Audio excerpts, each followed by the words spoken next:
The sun hung low over the endless Kansas prairie, a merciless orb that baked the earth into cracked clay, indifferent to the woman who stumbled alongside the shattered wagon. Dust clung to her skirts like a shroud, and the wind whispered through the tall grasses, carrying the faint scent of sage and despair.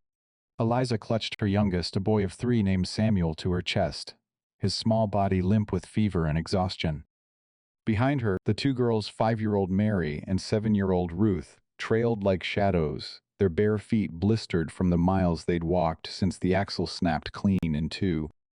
The wagon tilted drunkenly, its canvas cover flapping like a wounded bird, spilling their meager belongings into the dirt: a cast iron skillet, a quilt patched from old dresses, and the last sack of flour now dusted with prairie soil. Eliza's throat burned raw from thirst, and the sobs she swallowed down. Her husband Thomas had promised this journey west would mend their broken life away from the debts in Missouri toward fertile land in Colorado. But he'd abandoned them 2 weeks back, riding off with the last good horse after a fevered argument under a storm-lashed sky. "You're a weight I can't carry no more." He'd spat his eyes cold as the river ice they'd crossed in spring left her with the children, the wagon, and a heart splintered like the wood beneath her feet. The prairie stretched on, vast and uncaring, its golden waves mocking her isolation. No homestead in sight, no river to slake their thirst, only the distant howl of coyotes circling invisible in the haze. She knelt by the broken wheel, her hands trembling as she tried to wedge a rock beneath it, but the effort was futile. Pain shot through her palms, calloused from rains and regret. Samuel whimpered against her shoulder, his tiny fingers twisting in her hair, and she rocked him gently, humming a fragment of an old hymn her mother had sung back in the dim cabin of her childhood. "Hush now, little one," she murmured, her voice cracking like dry earth. But inside a storm raged betrayal's sharp edge, cutting deeper than any thorn.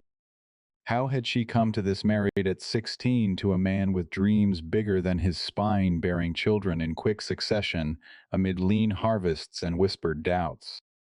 Tom's laughter once filled their home, but it soured with every failed crop, every bottle he turned to for solace.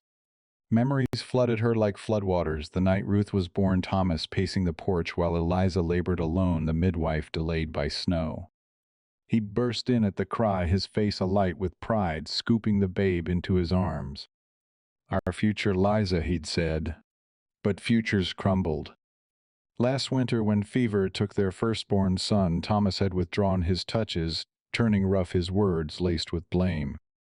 "You should watched him closer." And now this abandonment, leaving her to face the wild, alone. She glanced at Mary, who clutched a ragged doll, her eyes wide with unspoken fear. Ruth kicked at a clod of dirt, her small jaw set in imitation of her mother's resolve, but tears streaked her dusty cheeks. The heat pressed down, waves shimmering on the horizon like a cruel mirage. Eliza's vision blurred: hunger, grief, the relentless sun. She set Samuel down on the quilt, his breath shallow, and rummaged for the canteen. A few warm swallows left rationed for the children. She offered it to the girls first, watching them sip greedily, their throats working like fragile birds.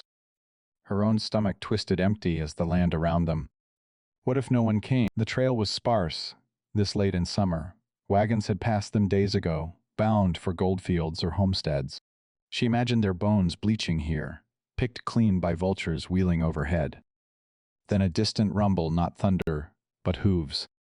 Eliza shaded her eyes, heart pounding. A lone rider emerged from the heat haze, his silhouette tall against the sky. He rode a sturdy bay horse, dust rising in his wake, a wide-brimmed hat shadowing his face. A cowboy by the look, coiled rope at his saddle rifle slung across his back. Strangers on the prairie could mean salvation or ruin. Tales of outlaws haunted the trails. But as he drew nearer, slowing to a walk, she saw no menace in his posture, only a steady gaze that swept the scene: the broken wagon, the scattered goods, the children huddled close.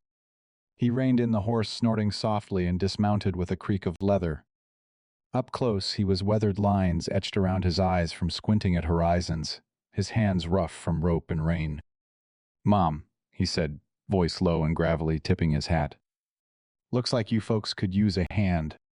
His eyes lingered on Samuel's flushed face, then met hers blue as the sky above, holding a quiet knowing that pierced her guard. Eliza straightened, wiping her hands on her apron, pride warring with desperation. "We're managing," she lied, but her voice trembled. The cowboy nodded, not pressing, and knelt by the axle, his fingers tracing the splintered wood. A small gesture, but in it, she glimpsed something solid amid the chaos. "Keep exploring with the Wild West spirit." The cowboy worked in silence, at first his movements deliberate, unhurried. He unhitched the mules, two wary animals that had pulled the wagon far beyond what their frames could bear, and led them to a patch of sparse grass where they cropped listlessly. Eliza watched him from where she sat with Samuel across her lap, the boy's feverish cheek pressed to her collarbone. The stranger's shirt was faded blue calico sleeves rolled to the elbows, forearms corded from years of rope and branding iron. A thin white scar curved along his left wrist, like a crescent moon. He returned with a canteen of his own colder water, than she'd tasted in days. "Drink slow," he said, passing it first to the girls. Ruth hesitated, glancing at her mother for permission. Eliza nodded, once throat too tight for words. Mary took the smallest sip, then offered it back with both hands as though the act required ceremony. The cowboy accepted it without comment, then crouched beside Samuel. "May I?" he asked, voice soft enough that the wind almost carried it away. Eliza's instinct was to pull the child closer, but the boy's breathing rattled, now shallow and quick. She eased Samuel toward the man. Large, careful hands lifted the boy, felt the heat radiating from his skin, pressed two fingers beneath the small jaw. "He's burning up," the cowboy said. "Needs shade and willow bark tea if we can find any. There's a creek, maybe 3 miles north, ran clear last time I crossed it." He looked at her, then truly looked, not at the broken wagon or the children, but at her sun-cracked lips, dust-matted hair, the way her shoulders carried the weight of everything she'd lost and still refused to drop. "Name's Caleb," he said. "Caleb Hart." "Eliza," she answered the words, scraping out. "Eliza Monroe. These are my girls, Ruth and Mary. And Samuel." Caleb nodded, as though committing each name to memory the way a man might memorize a trail marker. He stood, dusted his hands on his trousers, and surveyed the wagon again. "Axles split clean through. I can splint it enough to limp to the creek, but it won't hold much farther. You got kin waiting somewhere." She almost laughed, the sound bitter and brief. "No kin. Just a promise my husband made and couldn't keep." The admission hung between them, heavier than the heat. Caleb didn't flinch or offer pity. He simply reached for the coil of rope at his hip and began measuring lengths. "Then we'll get you to water first," he said. 1 mile at a time. They worked together without many words. He showed Ruth how to hold the broken axle steady while he bound green cottonwood branches alongside it with rawhide strips. Mary gathered what dry grass she could find to cushion Samuel's pallet inside the wagon bed. Eliza tore a strip from an old petticoat to fashion a sling for the boy so she could carry him hands-free. Every motion hurt her blistered palms, her aching back, but there was a strange comfort in the rhythm of it, in the fact that someone else was moving toward the same purpose. By late afternoon, the wagon rolled again, groaning like an old man rising from a long sleep. Caleb walked beside the mules, one hand on the near animal's bridle, the other resting lightly on the makeshift splint. Eliza sat on the driver's bench, Samuel cradled against her, the girls perched behind her on the flour sack. The prairie no longer felt quite so empty. The wind still scoured her face, but now it carried the faint mineral scent of approaching water. They spoke in fragments as they moved. "You from these parts?" she asked. "Born in the Texas Panhandle," he said. "Drifted north after the war. Worked cattle, broke horses, mended fence. Never stayed long in one place." Why not? He was quiet so long she thought he wouldn't answer. "Then, had a wife once, and a daughter. They're buried outside Abilene. Diphtheria took them both in one winter. After that, staying still felt like drowning." The confession came without drama, delivered in the same even tone he might use to describe the weather. Yet it struck her like a stone dropped into still water. She glanced at his profile. Strong jaw, eyes fixed on the horizon, and understood something of the quiet that surrounded him. Not coldness. Grief worn smooth by years and miles. "I'm sorry," she said. He gave the smallest nod. Was a long time ago. They reached the creek as the sun bled red along the rim of the world. The water ran clear over smooth stones, willows bending low along the banks. Caleb helped her down, then lifted Samuel and carried him to the shade. While Eliza soaked strips of cloth to cool the boy's forehead, Caleb built a small fire and set a tin cup of water to boil with willow bark he'd stripped from a sapling. The girls splashed their feet in the shallows, laughter breaking from them like sudden light. Eliza watched Caleb across the flames. His hands, so sure with rope and wood, now cradled the steaming cup as though it were made of glass. He brought it to her, tested the temperature against his wrist, the way a mother might then offered it to Samuel. The boy whimpered but drank tiny sips that seemed to ease the fire inside him almost at once. "Thank you," she whispered. Caleb met her eyes. "Ain't nothing," he said. But the way he said it, low, almost tender, made her chest ache in a new way, not with grief, but with something alive and dangerous. Night settled over the creek like a soft blanket, stars pricking through the dark as the fire snapped and hissed. Caleb fed its small branches while Eliza sat with Samuel across her knees, the boy's fever finally breaking in a slow, damp sweat that soaked his thin shirt. She wiped his forehead with a cool cloth, feeling the heat recede like a tide pulling back from shore.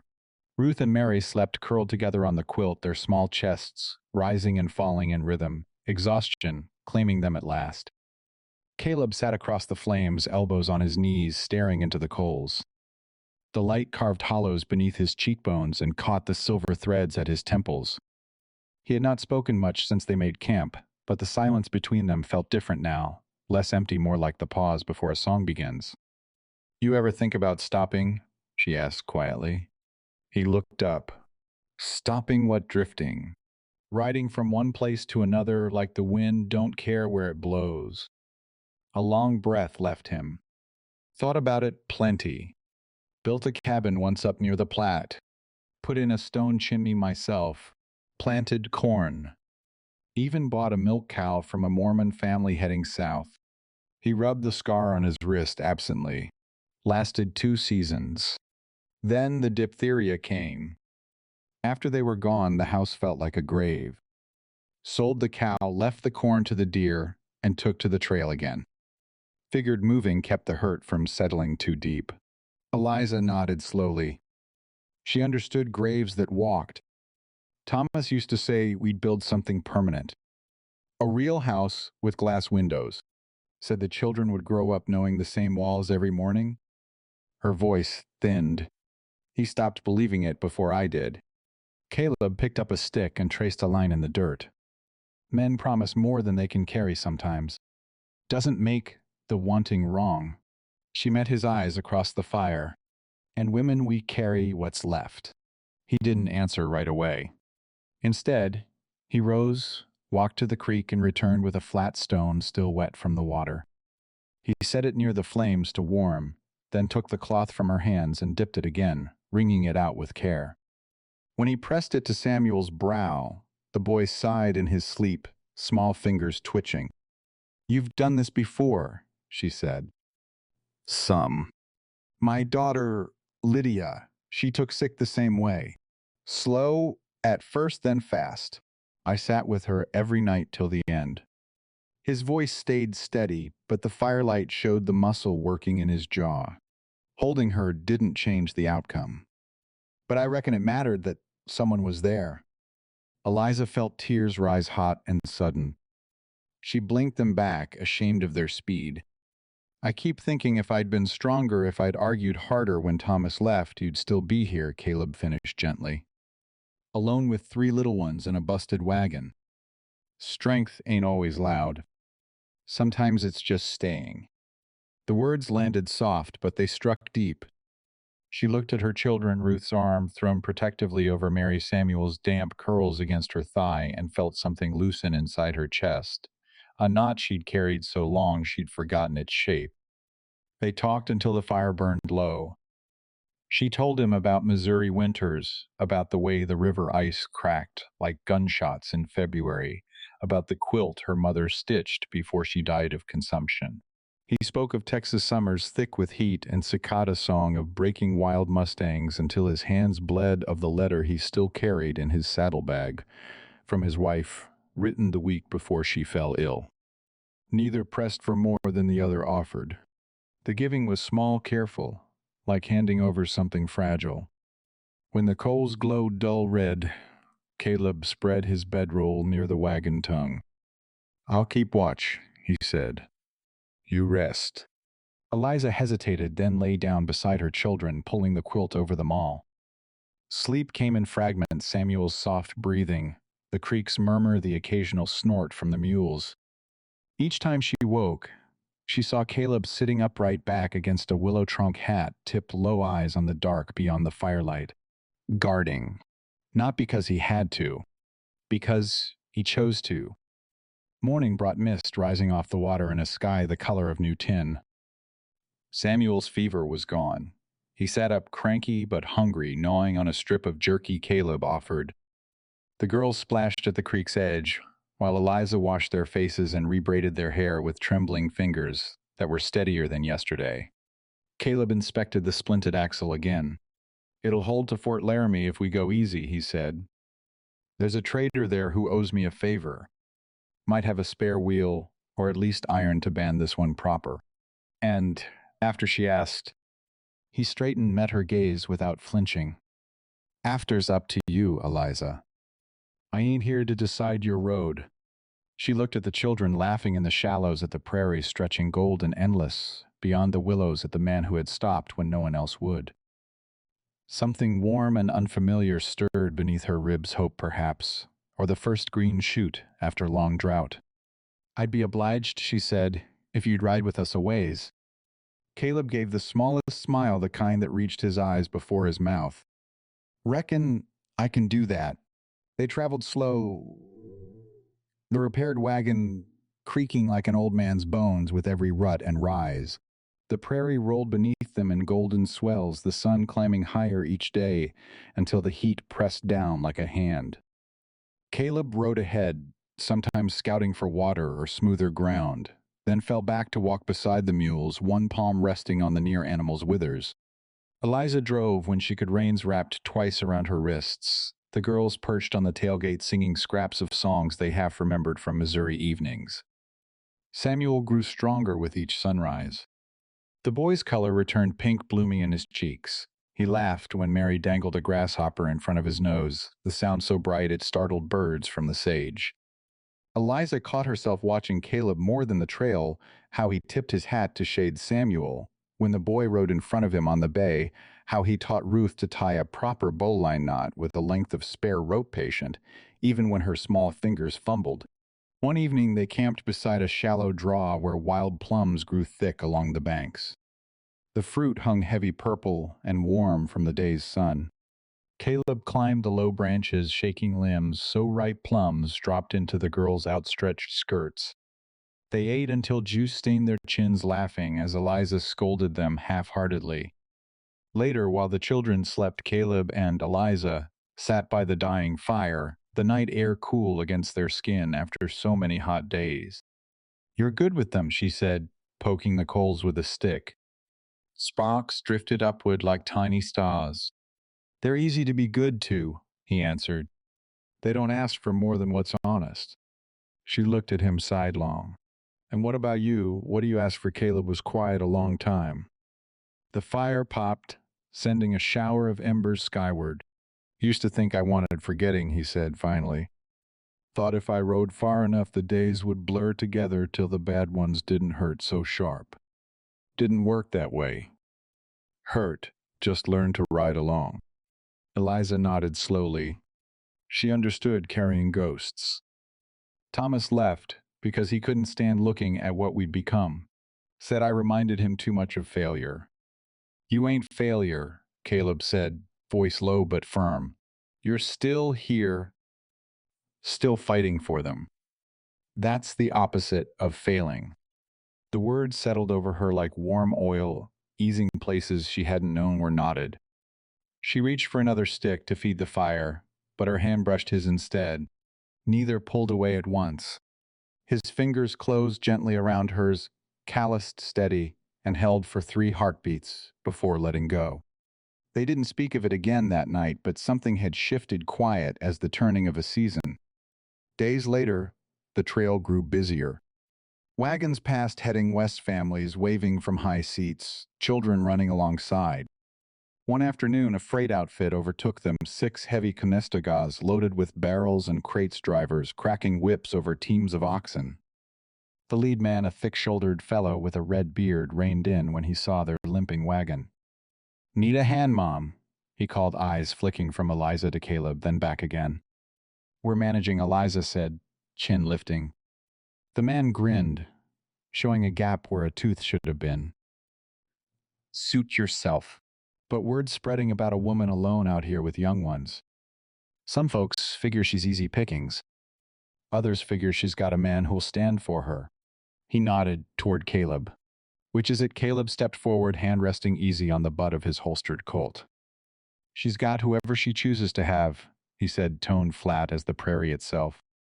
"And right now, she's choosing to keep moving." The freighter studied him a moment, then spat tobacco juice into the dust. "Fair enough." He slapped the reins and the oxen lumbered on, dust rising in their wake. Eliza's heart hammered long after the wagons disappeared. She turned to Caleb. "You didn't have to, I know," he said simply. That night, she couldn't sleep. The children breathed soft and even beside her, but her mind churned. She slipped from the quilt and walked to the edge of camp where Caleb sat, his night watch back against a boulder rifle across his knees. "You scared?" she asked, voice barely above a whisper. "Some," he admitted. "Not of them. Of what happens if I stay and you decide you don't want me here." She sat beside him close enough their shoulders touched. "I've been deciding since the day you rode up," she said. "Every time you carried Samuel, every time you showed Ruth how to hold the reins steady, every time you looked at me like I was still worth seeing. I keep waiting for the moment it feels wrong. It never does." Caleb turned his head. Moonlight silvered the planes of his face. "I ain't asking for promises, Eliza. Just a chance to walk the same road a while longer." She reached out, traced the scar on his wrist with one fingertip. "Then walk it," she said. He caught her hand, pressed his lips to the inside of her wrist, where the pulse beat steady and alive. The kiss was brief, reverent, but it burned through her like dry grass catching fire. The next weeks blurred into a rhythm of dust and dawn, the wagon tracing a slow scar across the high plains. They crossed into what folks called the Nebraska territory, where the grass grew taller and the sky seemed to press closer, heavy with the promise of autumn storms. Caleb scouted ahead each morning, returning with news of good grass or clean water, sometimes with a rabbit or a prairie chicken slung over his saddle horn. He taught the girls to skin and clean game with quick, respectful strokes of the knife, explaining that nothing should be wasted, not the meat, not the bones for broth, not even the feathers for stuffing a pillow someday. Eliza felt her body change with the land. Blisters hardened into calluses, her shoulders squared under the weight of driving the team. She learned to read the sky the way Caleb did, how a certain slant of cloud meant rain by nightfall, how the wind shifting north carried the scent of pine from distant mountains. She no longer flinched at the sudden bark of a coyote or the rattle of a snake in the sage. Instead, she reached for the shotgun Caleb kept propped beside the driver's seat, her grip steady, now familiar. One afternoon, a thunderhead boiled up from the southwest, black and roiling. They hurried to unhitch the mules and stake them near a shallow cutbank. Caleb drove iron pins deep, while Eliza and the girls gathered what dry wood they could find beneath the overhang. Rain hit like flung gravel, then turned to sheets that soaked them through in moments. They crowded under the tilted wagon bed canvas flapping wildly above. Samuel pressed his face to Eliza's neck. Ruth and Mary clung to each other, wide-eyed but silent. Caleb wrapped his oilskin around the four of them, his arms forming a loose circle that held without crowding. Lightning split the sky. Thunder rolled so close the ground trembled. Eliza felt his heartbeat against her shoulder blade, steady, unhurried, and realized her own pulse had slowed to match it. When the storm passed, leaving the air sharp with ozone and wet earth, they emerged to find the prairie transformed. Every blade of grass glistened, pools of water mirrored the clearing sky. Caleb knelt, scooped a handful, and offered it to Samuel first. The boy drank greedily, then laughed when droplets ran down his chin. That night, after the children slept, Eliza found Caleb sitting apart, cleaning his rifle by lantern light. She sat beside him on the damp ground, close enough their knees touched. "I used to be afraid of storms," she said. "Thomas would laugh at me, say I acted like a child. Tonight, I wasn't afraid." He set the rifle aside. "You had reason to be. Lightning starts fires. Flash floods drown whole camps. But you stayed calm for them." He nodded toward the sleeping children. "That's not fearlessness. That's something stronger." She looked at his hands, scarred steady, and then at her own, roughened but no longer trembling. "I think I'm starting to believe I can do this," she whispered. "Not just survive it, live it." Caleb reached out, brushed a strand of hair from her cheek with the back of his knuckles.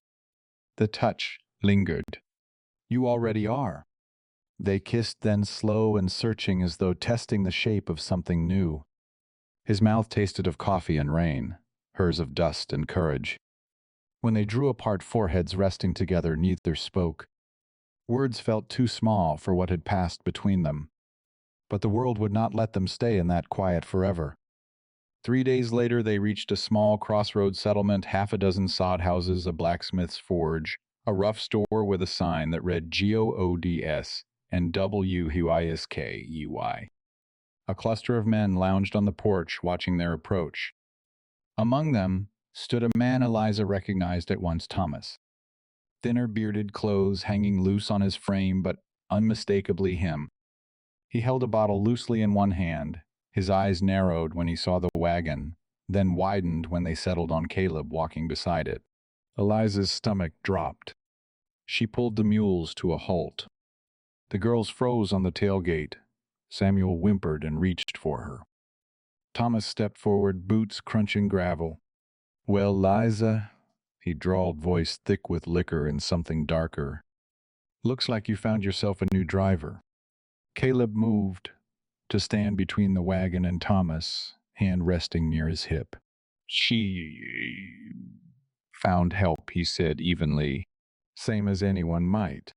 Thomas laughed, sharp and hollow. "Help. Help." That, what you call it, his gaze slid to Eliza. "I heard talk on the trail. Woman with 3 kids, wagon busted some drifter, playing the hero. Figured I'd best come see for myself if my wife was still mine." "She ain't yours," Eliza said. The words came out clear, stronger than she expected. "Not since you rode off and left us to die." Thomas's face darkened. "I was coming back. Got turned around, that's all. Fever, bad water, hell. You know how it is out here." "I know how it is," she said. "I lived it." The men on the porch shifted, watching. One spat into the dust. Caleb spoke low, for her ears alone. "We can leave now. No need to stay and talk." But Eliza shook her head. She climbed down from the wagon skirts, dragging in the mud, and faced Thomas square. "You left us," she said. No promise, nothing. I carried our children across miles of nothing because you couldn't carry your own weight. And now you think you can walk back like nothing happened." Thomas took a step closer. "I'm their father." "You were," she said, "till you chose the bottle and the horizon over us." He reached for her arm. Caleb stepped forward at the same instant, blocking the path. "That's far enough," he said. Thomas sneered. You gonna shoot me, Cowboy, over another man's wife? I ain't shooting. Nobody, Caleb answered. But I'll stand here till you walk away. Tension hung thick as smoke. Then Thomas laughed again, bitter. Fine. Keep her. She always was more trouble than she was worth. He turned, staggered back toward the porch. Over his shoulder he called, You'll see Liza. This life will chew you up same as it did me. Eliza watched him go, chest tight, but breath steady. When he disappeared inside the whiskey's dim doorway, she turned to Caleb. Tears stood in her eyes, but they didn't fall. I'm done looking back, she said. He nodded once. Then we keep going forward. They resupplied flour coffee, a new iron tire for the wheel, and left the settlement before dusk. The prairie opened wide again, clean and quiet after the storm of words. That night, under a sky thick with stars, Eliza reached for Caleb's hand across the space between their bedrolls. Marry me, she said simply. Not a question. A choice. He brought her fingers to his lips. Yes, he answered, voice rough with feeling. If you'll have me. She smiled against the dark. I already do. They reached the edge of the Platte River Valley as the first frost silvered the grass. The water ran wide and shallow here, braided into channels that glittered under a pale November sun. Cottonwoods stood bare along the banks, their branches like black lace against the sky. Caleb guided the mules across a ford he knew from years of trailing herds north. The wagon wheels sucked at the gravel bottom but held. On the far side, the land rose gently toward a low ridge crowned with juniper and rock outcrops. He stopped there, pointing to a sheltered hollow below. Best spot I ever saw for a claim, he said. Spring-fed creek year-round. Good grass for grazing. Timber close enough to haul without killing the team. Soil deep enough to turn. Eliza climbed down, boots sinking into damp earth. She walked the ground slowly, feeling it give beneath her like something alive. Ruth ran ahead, arms wide spinning, until she fell laughing into the grass. Mary followed more cautiously, gathering fallen juniper berries in her apron. Samuel toddled after them, clutching a stick he used to poke at everything. The air smelled of pine resin and wet stone, clean after months of dust. She turned to Caleb. You've been here before. Passed through, he said. Thought about stopping then. Didn't have reason enough. His eyes held hers. Now I do. They worked without hurry. Caleb felled young cottonwoods for a cabin frame, while Eliza and the girls cleared brush and stacked stones for a foundation. Each day, the walls rose a little higher, logs notched and chinked with mud and moss roof beams laid across. Caleb taught Eliza how to swing an axe, so the blade bit clean. Her first attempt sent sparks of pain up her arms, but she kept at it until the rhythm came. Blisters broke and healed into new skin tougher than before. Evenings, they sat together on a fallen log, watching the children chase fireflies that drifted like lanterns above the creek.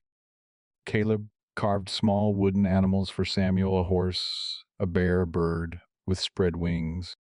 He showed the girls how to braid rawhide into reins, how to read animal tracks pressed into soft mud. Eliza mended clothes by firelight, listening to his low voice tell stories of the trail stampedes under moonlight rivers, frozen solid enough to cross on foot the way the stars looked brighter after a long, hard ride. One night after the children slept inside the half-finished cabin, Caleb spread his bedroll near the door opening. Eliza joined him, pulling the quilt over them both. The sky wheeled above, vast and spangled. I never thought I'd have this again, he said quietly. A place. People to come home to. She rested her head on his shoulder. I never thought I'd want it. Not after Thomas. I figured I'd just keep moving till the moving stopped hurting. He turned his face into her hair. Does it still hurt some days, she admitted. But it's different now. Like an old scar that pulls when the weather changes. Not deep enough to stop me. They were married the following week by a circuit preacher passing through on his way to Denver. The man wore a threadbare coat and carried a small Bible bound in cracked leather. They stood beneath the half-built roof, Ruth holding wild asters she'd gathered, Mary clutching Samuel's hand. Caleb wore the same faded blue shirt sleeves rolled, but he had shaved and combed his hair back. Eliza had brushed hers until it shone, tied it with a scrap of ribbon Mary found in the bottom of the trunk. No rings, no witnesses beyond the children and the wind, but when the preacher asked if she took this man, her voice rang clear. I do. Caleb's answer was softer, almost reverent. I do. The preacher closed the Bible. Then by the grace that's still out here somewhere, I pronounce you man and wife. Afterward, they ate cornbread and rabbit stew around the fire. The girls danced barefoot on the packed earth floor. Samuel clapped sticky hands. Eliza leaned against Caleb, feeling the steady rise and fall of his chest, the warmth of his arm around her shoulders. For the first time in years, the future felt like something she could walk into instead of something chasing her down. Winter came gentle that year. Snow fell in soft drifts that blanketed the hollow, turning the world quiet and white. They finished the cabin before the deep cold set-in chimney drawing well windows shuttered against the wind, a lean-to for the mules. Inside smelled of pine pitch and wood smoke and bread rising under a cloth. At night the children slept in a row of pallets along one wall. Eliza and Caleb shared the narrow bed, Caleb built from plan boards and rope springs. One morning in early spring, when the snow melted into rivulets and green pushed through the white, Eliza woke with a familiar heaviness low in her belly. She rested a hand there, felt the faint flutter that would grow. She said nothing at first, waiting to be sure. When she told him they were sitting on the doorstep, watching the sun climb over the ridge, Caleb went still. Then he reached for her hand, turned it palm up, and pressed his lips to the center. A child, he said, voice thick. Ours, she answered. He looked out across the valley where the creek ran bright and new grass spread like spilled paint. We'll name him after your father if it's a boy. Or her, if she comes first. Eliza smiled. Or we'll wait and see what name fits when we meet them. They sat in silence a long while, hands clasped, watching the land wake. The cabin stood solid behind them, smoke curling from the chimney. The children's laughter carried on the breeze. Ahead lay work and weather and whatever years remained, but none of it felt impossible anymore. In the quiet, with the sun warming their faces, Eliza felt something settle deep inside her, a peace rooted like the cottonwoods along the creek, bending but not breaking. The cabin filled with the scent of sage and drying herbs, as summer returned fierce and golden. Eliza's belly rounded beneath her apron. She moved slower now, one hand often resting low where the child kicked like a colt testing new ground. Caleb watched her with a quiet fierceness, always near enough to catch her if she stumbled, yet never crowding the space she needed to prove she still could. He built a cradle from seasoned pine, sanding the rockers until they glided without a whisper. Ruth and Mary helped holding the pieces steady, while he drove pegs, their small faces serious with purpose. Samuel trailed after Caleb like a shadow, clutching the wooden hammer his stepfather had whittled for him, tapping at scraps of wood in clumsy imitation. The sight of them together, tall man and small boy heads, bent over the same task, made Eliza's throat tighten every time. One afternoon, thunder grumbled far off, the kind that promised rain without cruelty. Caleb rode out to check the fence line along the creek. Eliza stayed behind kneading dough on the scrubbed table while the girls played outside. She felt the first sharp twinge while shaping loaves, a deep pull that made her pause, breath held. Another followed closer together. She pressed both palms to the wood, steadying herself. Ruth, she called through the open door. Fetch your sister. Bring the water bucket in. The girls came running, faces flushed from chasing butterflies. They saw their mother's expression and went still. Is it time? Mary asked, voice small. Eliza managed a smile. Looks that way. Go heat water. Ruth, you know where the clean cloths are. They moved with the calm born of watching calves and foals come into the world. By the time Caleb returned, mud-spattered and smelling of wet horse, the cabin was ready, fire-built high water, steaming pallet, fresh with clean straw and quilts. He took one look at Eliza leaning against the table, breathing through another contraction, and crossed the room in 3 strides. "I'm here," he said, voice low, hand finding hers. She gripped hard enough to bruise. "Don't let go." He didn't. The labor stretched through the afternoon and into evening. Rain began soft at first, then steady drumming on the shake roof like 1,000 small hearts. The children waited in the lean-to with the mules wrapped in blankets, listening to the muffled sounds from inside. Caleb stayed beside Eliza, wiping her forehead with a cool cloth, murmuring steady words when the pain-peaked words about the river running clear, about the way the cottonwoods would leaf out again come spring. When the baby finally came slippery and furious, the cry cut through the rain like a bell. A girl. Dark hair plastered to her scalp, tiny fists waving. Eliza laughed through tears as Caleb laid the child on her chest, skin to skin, warm and alive. "She's perfect," he whispered, voice cracking for the first time Eliza had ever heard. They named her Grace because she had come after so much had been taken, and because the word felt like a promise kept. Days later, when the rain had passed and sun returned to dry the prairie, Caleb carried Grace outside, wrapped in the quilt Eliza's mother had made long ago. He showed her the land the way a man might show something sacred, the creek sparkling the new green, spreading wide, the cabins standing square and true. The older children crowded close, peering at their sister with wonder. Eliza watched from the doorway, leaning against the frame body, still tender but spirit-light. She looked at the ring Caleb had forged for her from an old silver dollar simple band worn smooth already from daily work.